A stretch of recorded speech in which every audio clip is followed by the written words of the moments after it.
എന്താ ചേട്ടാ തേങ്ങയെല്ലാം കുറവാന്നല്ലോ. നിങ്ങൾ തെങ്ങിന് പണി നടപ്പിക്കില്ല? പണിയെടുത്തിട്ട് എന്നാ വെച്ചിട്ട കാര്യോ? എല്ലാം കുരങ്ങ് കൊണ്ടുപോകല്ലേ. ഇതിപ്പോ ഒരാഴ്ചത്തേക്കേ ഉള്ളൂ. അത് കഴിഞ്ഞിട്ട് പൈസ കൊടുത്ത് വാങ്ങണം. തേങ്ങക്കെല്ലാം എന്താ വില? തേങ്ങ മാത്ര സാധനത്തിനെല്ലാം മൊത്തം വില കൂടിയിരുന്നു. രണ്ടറ്റം കൂട്ടി പിടിക്കാൻ പെടുന്ന പാട്. നിങ്ങൾക്കെല്ലാം എന്നാ പേടിക്കേ? നിങ്ങൾക്ക് പെൻഷൻ ഇല്ലേ? നിങ്ങൾക്ക് എത്ര പെൻഷൻ കിട്ടൂ?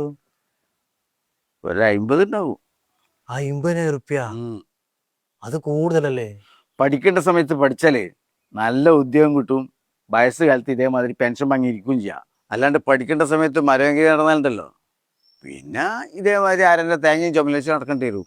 അത്ര തന്നെ. അതെല്ലാം പോട്ടെ, നിന്റെ കൂലി എത്രയാ? എന്നാപ്പോ ഒരു 400 400 ആ 5 തെങ്ങിനാ? ഒരു തെങ്ങിന് 80. ഒരു ദിവസം എത്ര തെങ്ങ് തരൂ? ഒരു 10-50 കയറൂ. നേരെ 8 40. ആ എല്ലാ ദിവസവും പണി ഉണ്ടാവുക?